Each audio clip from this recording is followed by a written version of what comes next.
Howdy folks, it's Meandering Mike in the Man Cave of Madness. It's in the middle of the afternoon and we are ready to start our playthrough of Tannenberg. This is the introductory scenario for Der Weltkrieg. There's a few things that we left out of the how to play that we'll cover a little bit here, particularly the ins and outs of the mobilization for this scenario, and we didn't really cover column attack in much detail. We'll explain that a little bit better, and we'll just sort of dig in and get started. We'll have to talk about the special steamroller rules because it's critical to the ebb and flow of this scenario. So looking down here at the map, I'm going to zoom out a bit here. The overall bigger picture in a little bit, but not out too much. All right, so the first thing I want to talk about is cover that column attack rule again. That's again sort of an attack on the run during the movement phase. Other games might call it an overrun attack or an assault move or something like that. The key aspect of it is you can attack with a single unit or a stack. If it's in a stack, they have to move together. They have to either started together, they have to end. You could have a stack of units that are starting next to the enemy, and they can declare, I'm not going to move, and I'm going to do a column attack with that stack. You cannot column attack with more than one stack at a time, unlike combat in the normal combat phase. You can attack a given hex in the line more than once with different column attacks. The first one goes up and attacks, it doesn't work, then another guy can march up and try to attack, etc. Each attack, column attack, you do supply for normally. The attackers can elect to supply their units, the defender can elect to supply their units, and so potentially you could use that as a tool to try to drain the enemy's supplies. Like, hey, I'm going to try to column attack him here and get him to burn his supplies. Now, you may be getting trashed doing it, but that might be part of your master plan. Now, the reason that you might be getting trashed is, one, you're only attacking with one stack at a time, maximum. And number two, the critical rule for column attack is that the strength of the attacker is halved and the strength of the defender is doubled. And that is in addition to other adjustments.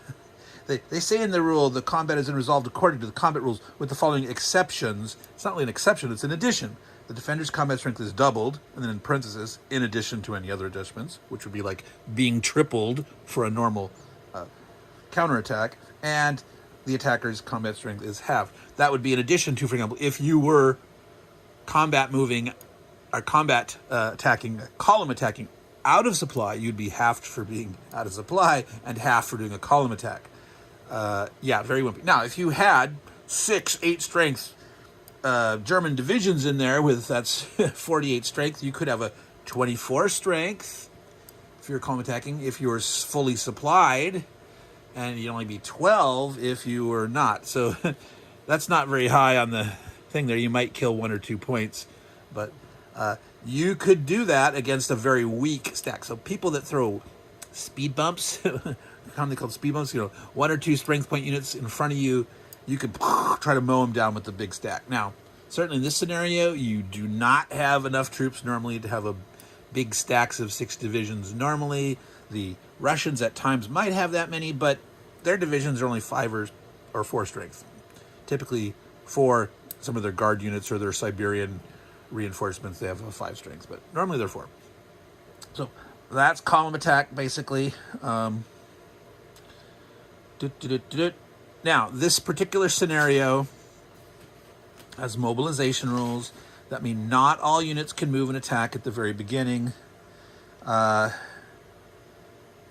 So on turn 3, again, the first turn is turn 3, August 3 turn, the first turn of this scenario. I'm pointing over here and you're not seeing them because it's out of the... All right. That turn, all the German 8-5 divisions, so these guys, and they have some over here, and I think they might have under here, yeah, those can move on their first turn, and all the cavalry. The cavalry is always, for everyone, mobilized at the beginning.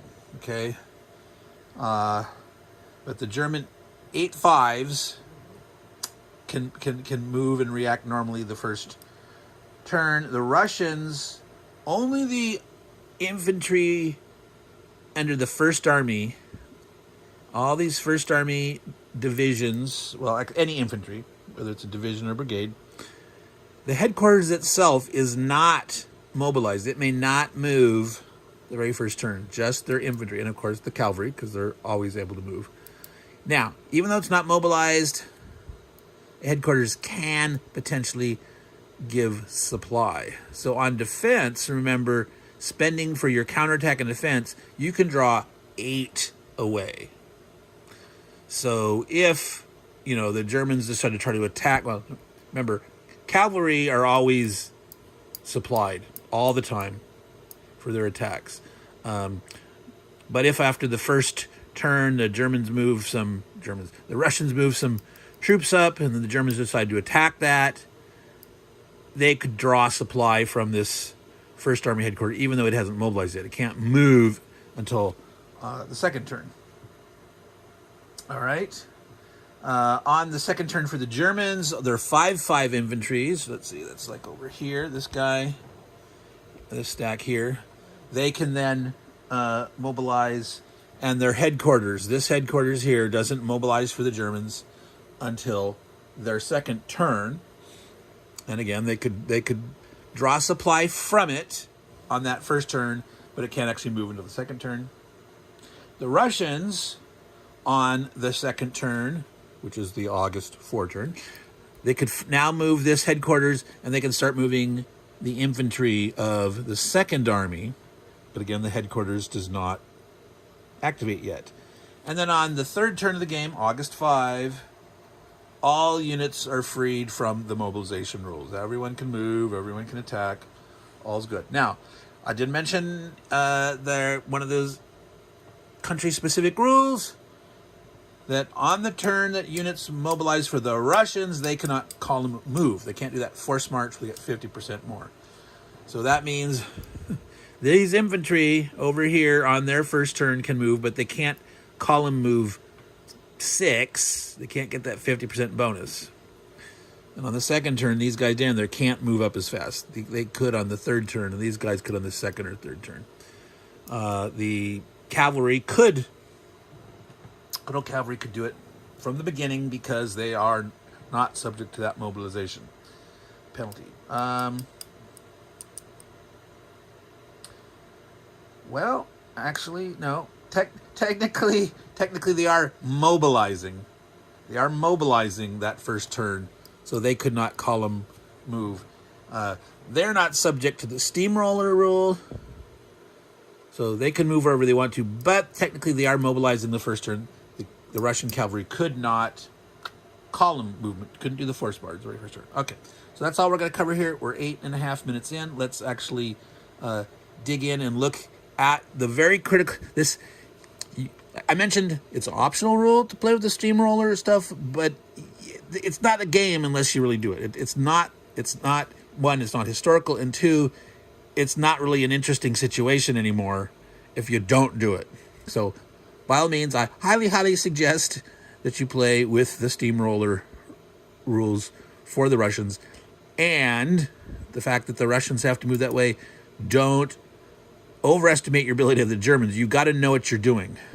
Because I'll tell you right now, if you rush up and say, hey, I'm going to defend and try to keep them out, you can successfully do that. Or the Russians may only get 1 or 2 hecks, depending on where you decide to defend. And that's going to mean that, they didn't score a lot of those points. The Germans aren't going to get a lot of reinforcements. They won't get the demoralization points. However, as we mentioned, the Russians can win if it's a net 0 between the demoralization. The Germans have to be like at least 10 points ahead in inflicting demoralization against the Russians to even get their marginal victory. And I did a little analysis here. I'm going to pop this over here and zoom in a little bit. That light is a little bright. I'm going to see if I can turn it down a little bit. that might be a little better to see this. The Germans have 78 strength points at the start. The Russians and their two armies have 39 and 48 strength points. So that's 87 total. So they outnumber the Germans a little bit. The reinforcements are even more telling.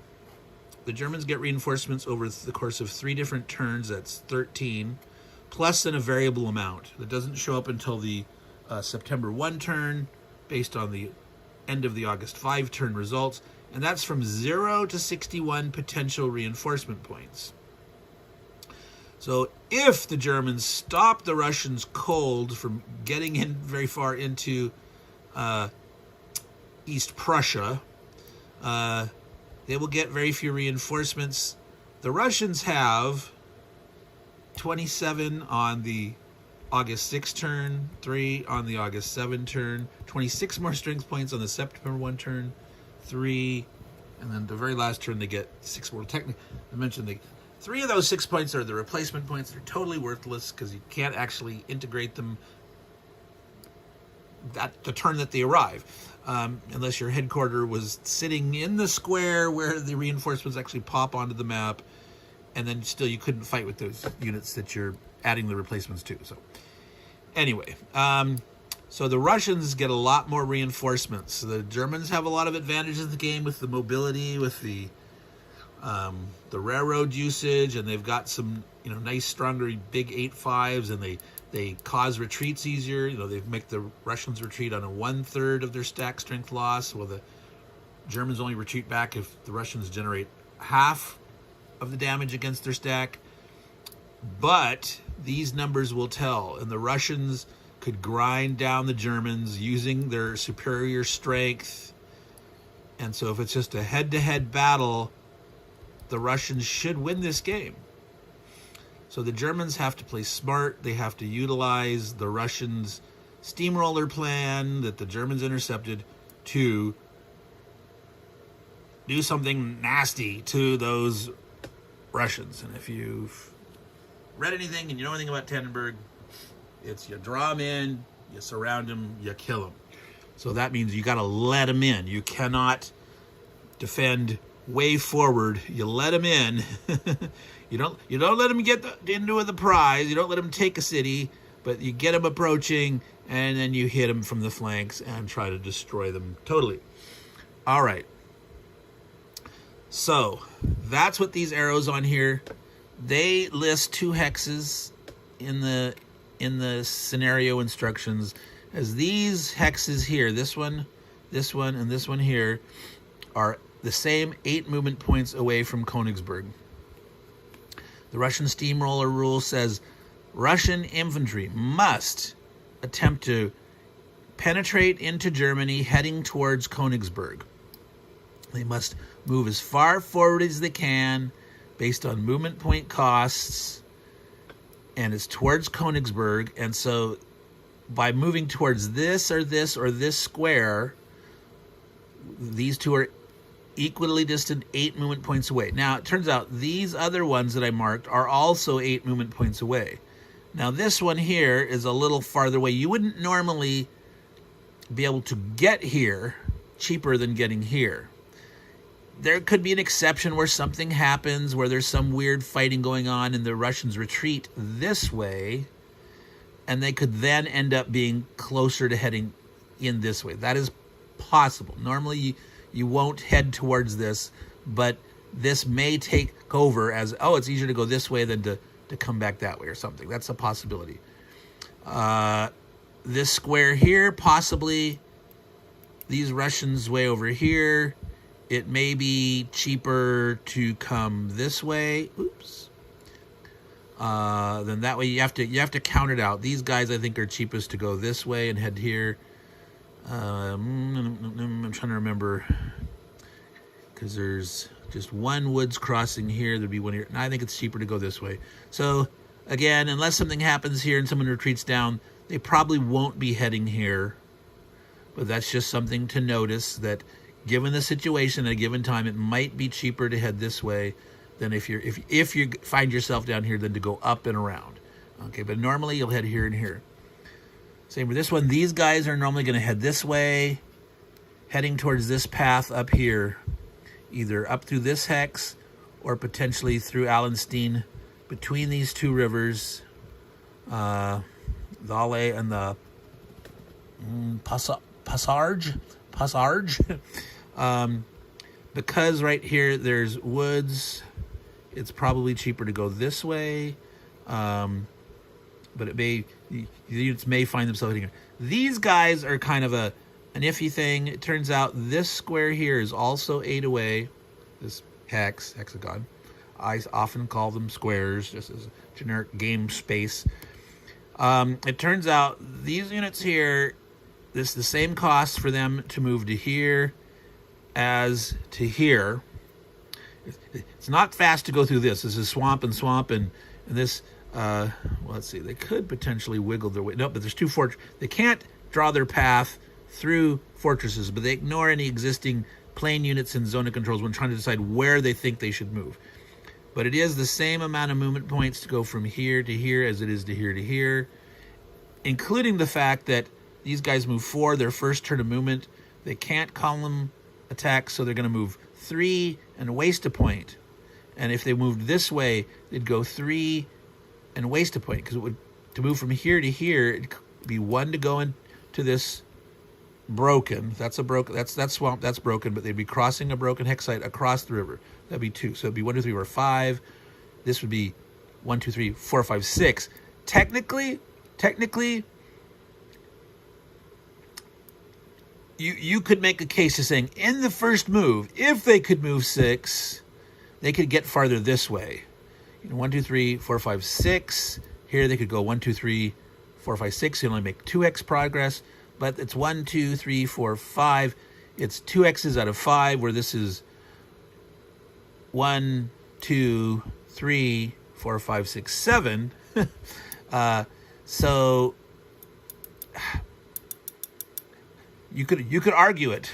Here I could potentially move a full 6 here. I don't know. You can argue. You could say, well, no, you need to go there because that's the place that they suggest. Try to move towards those, and therefore you should go this way. I don't know. You could make a rules loyally type case that maybe I should be able to also go this way.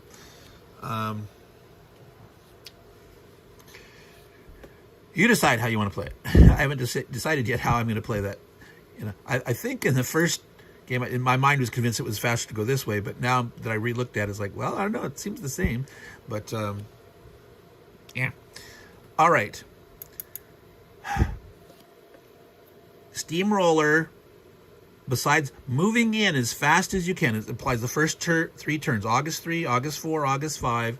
Those 3 turns, all Russian infantry, when they can move, because remember, like these guys down here, the Second Army cannot move the first turn. They're not mobilized until turn 2. All right. They will start heading that way. This guy, again, he's part of the Second Army. And you got to decide this way or that way. Personally, I would want to go this way so that they're not all trapped down there. But I'll tell you, getting up in here, you're going to get just as easily trapped in here separately, because you're going to try to thread your way between these forts, and got little guys here could come off to the sides and then trap you easily, and you couldn't fight your way out with nothing with those forts around there too. Whereas maybe someone might be able to escape from here. Let's keep going. So they mark the 8 movement point spots here again as these sort of key spots. They say you should sort of be moving towards these because those will move you towards Königsberg. And again, here's these special sort of exception spots that happen to be also at 8, but you probably shouldn't find yourself moving towards. You should move here. So yeah, technically these should move this way instead of that way. In the spirit of them listing just the 3 squares. But maybe if you want to play it both ways, see how much of a difference is. Maybe play the first time, make the Russians go this way, but then later say, okay, what if the Russians did go that way? That sounds like the best way to approach it. All right. So the points that are given, that are used to calculate how many German reinforcements, are based on 4 levels of penetration. 7 movement points and less. Okay. At 8, at 9, or at 10. Okay? So this is 8 movements away. A unit in Russia doesn't count. It says units in Germany that are a certain distance away. So if you got to this hex right here, this is 1, 2 away from that. That's 8 from there. This is 10 away. You would actually score some points having a guy in this square way back here. That's part of Germany. You've occupied some German soil. That will count, but it's not a lot of points. The point scoring is for every division or divisional equivalent. I believe in this particular case, brigades count as half a division. So 2 brigades, or a division. Way out here, 10 points away, is only worth 1 point per division. 2 points at 9, 3 points at 5, or excuse me, 8. 1, 2, 3, 5 for 7 or closer. I mean, if you've somehow managed to get all the way, it doesn't matter, between 7 and 1, you can't get into Königsberg because it's an unassailable fortress. You can't attack it at all. It's got the equivalent of like 32 strength points worth of fortification value.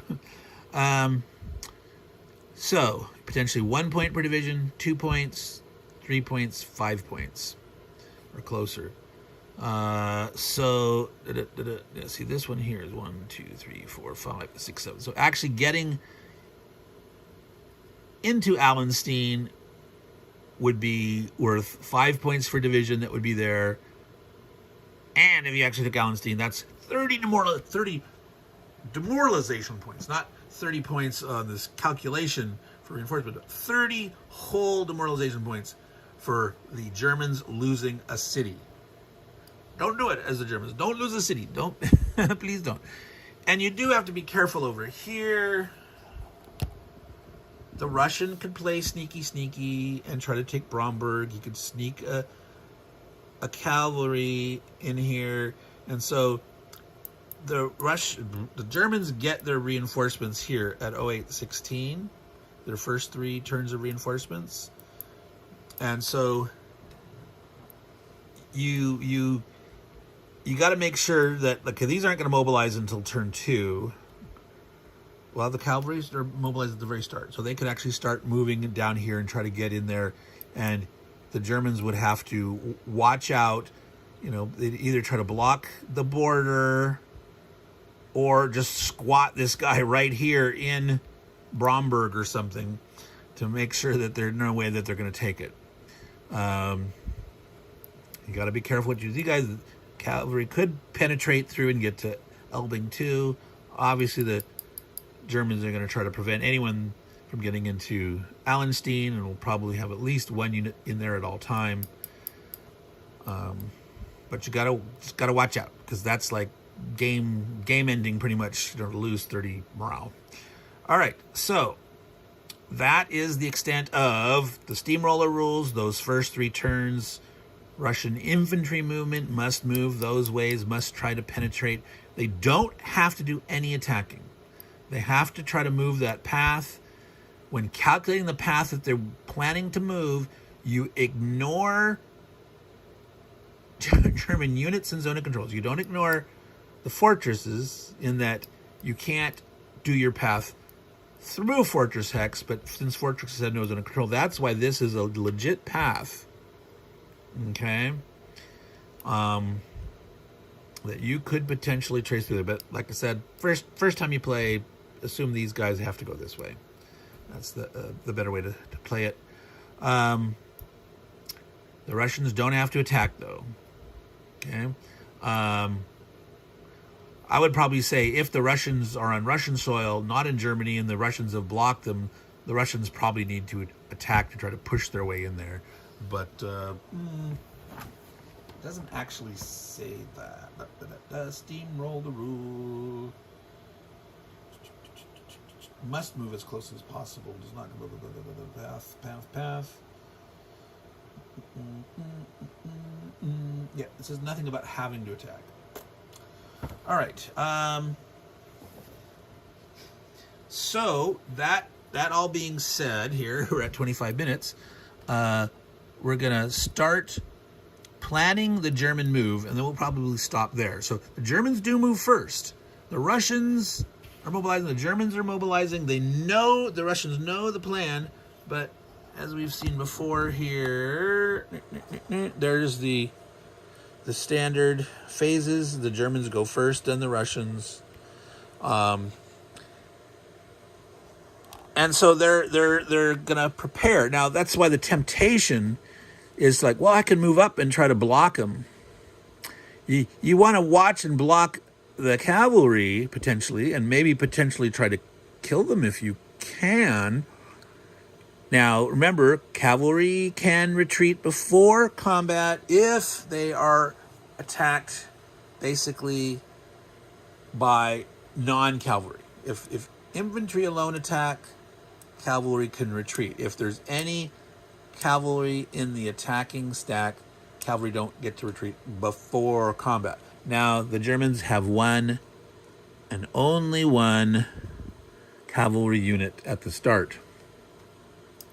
Yes, the Germans could try to maneuver to attack.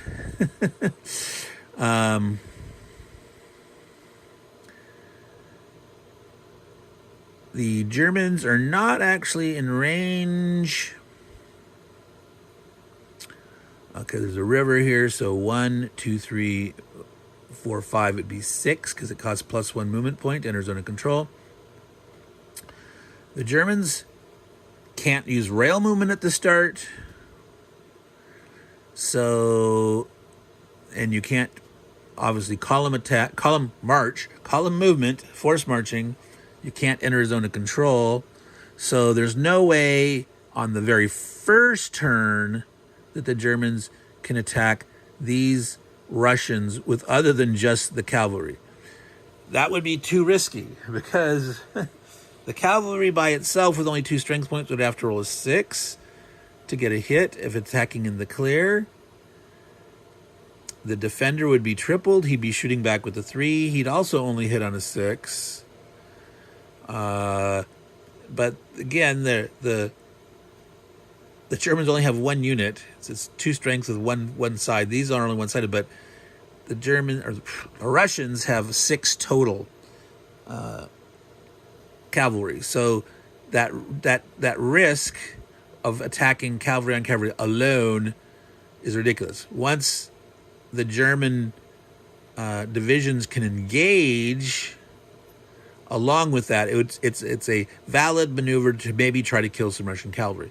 But you got to be careful what you're doing, because as I mentioned, that the very first time I played this, I made a boo-boo where I wasn't careful enough that the Russian cavalry was able to penetrate in between and surround one German division that was by itself that had a little gap in the line, and they had enough strength points to attack to cause it to retreat because it was surrounded. So instead of needing half the strength value, they only needed a quarter. 2 damage on the chart was enough to cause it to retreat, and it was surrendered, gone instead because it was kind of out of communications and was surrounded. So German movement over here is probably more the Russian infantry can start moving. These guys can go 1, 2, 3, 4. They could potentially get up here. If you put a zone of control in the border, 1, 2, 3, they couldn't go 4, 5. They couldn't get that far. You could slow them down a little bit, but then you're going to want to let them in. You don't want to fight right at the border and try to stop them. But you don't have enough units to try to surround 2 armies. It's just not going to work.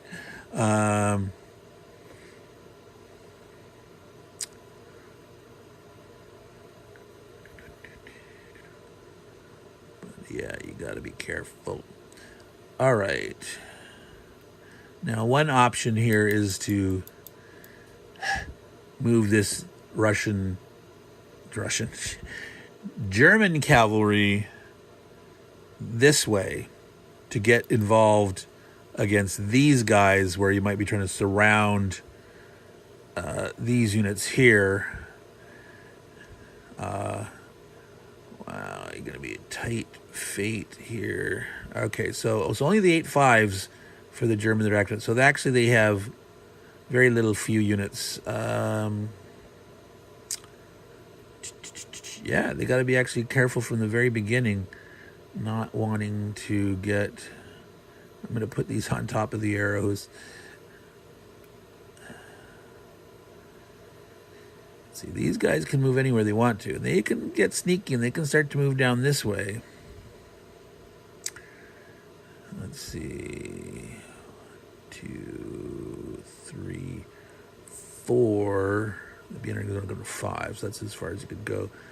Like, do you want to, like, try to block him here? Do you want to try to block him here? Do you just want to be here? This guy can go around. 1, 2, 3, 4, 5, 6. Now that would be 7 there, but he could move to here. So this cavalry could potentially move here, and these guys are going to move next turn, but it could be threatening to do naughty stuff.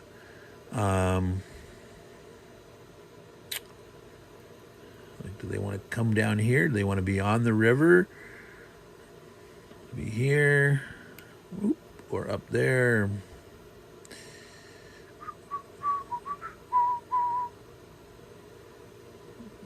You got a guy there, but he can't move next turn. These 2 5s can move. Certainly don't want him dinking around in there. You're too far forward.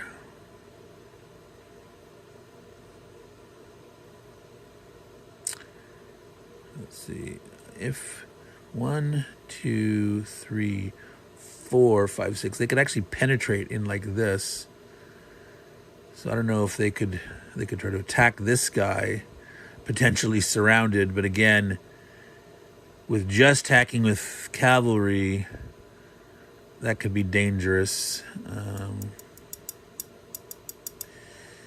But that could potentially surrounded. He would still be in supply, though. Cavalry are always in supply.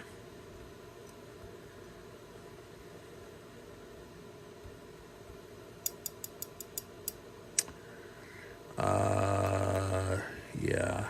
I'm just gonna like be a little more cautious than I was. Block those. They'll sit here. These guys can move next turn, and then he can maybe go up that way, etc., etc., etc. All right. He's going to go in turn 2. So these guys... Now, here you have to give thought. How are we going to be able to go around?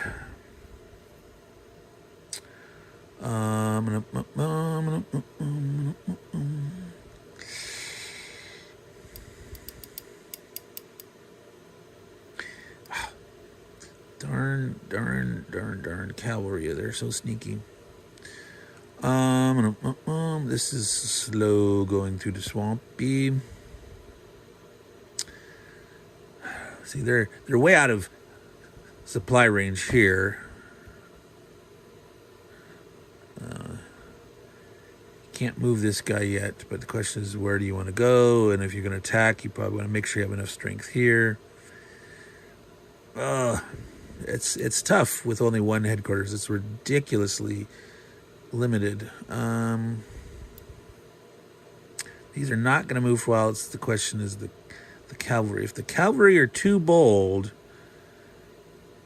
and they get too far forward trying to sneak around, they could potentially get surrounded by zones and get killed. So normally you can retreat before combat with the cavalry, but if they're stuck in zones, it's going to kill them. So...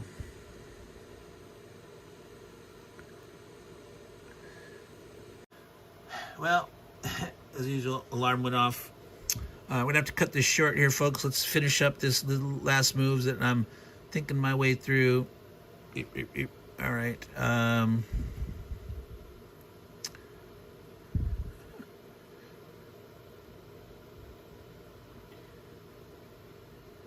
So one thing, they could get their selves way over here to try to come around this. These guys are going to go this way.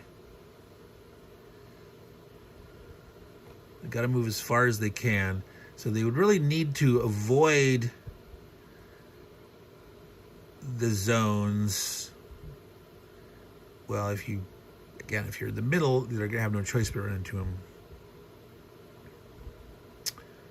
That's really costly to get across that way.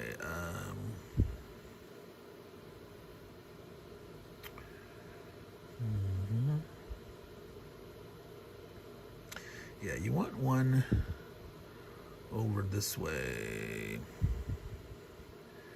Try to come around.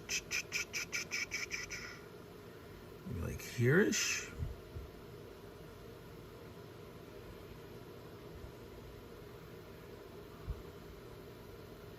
Go here-ish, here-ish, here-ish, and there-ish. We're gonna. Oh, there's one fell off here. When the alarm went off. All right, so he's just gonna sit there in front. Make sure they can't sneak in. Again, if those cavalry charge up prematurely, they will try to kill them. These infantry can't, if it's toe-to-toe without flanking, these guys could retreat, but if they get their nose up there too much, yeah, this looks good. Come down this way. 2, 3, 4. So even though there's woods here, remember, we're not crossing. We're crossing down along this path. That's the got to remember. Unless you're crossing this way, you're not crossing the woods. So it was here. 1, 3, 4. Yeah, we could even get a little more aggressive here. One guy, stop. 1, 2, 3, 4, 5, 6. I can't get through there. So yeah, he can't get surrounded. This guy could come here, but this guy. So in one move, he's fine here. He can't get. And then two little cavalry by themselves could not do enough damage to force the guy to get killed. But all right, so we moved our 8-5s. We moved this. We moved that. Nothing else for the Germans is there. We're gonna stop and do the Russians as part of a separate turn, since we talked about the overall scenario stuff and all that, and then we'll give a fresh start for the Russians reacting to this and what they're going to do with all their cavalry. And the First Army under Rennenkampf. Remember, we got old Samsonov down here. Rennenkampf. Samsonov's a little on the slow take. This guy, they're getting activated first. So we're going to call it quits there for this first video on the playthrough. Meandering Mike, Man Cave of Madness, middle of the afternoon. It's Mother's Day, so happy mothers to all you mothers out there. And if you haven't said hello to your mother, you better do that, or get her a card or some flowers or something. I hope you did that. Stop watching YouTube videos and talk to your mom. So, all you good folks out there, take care, enjoy Mother's Day, and ciao.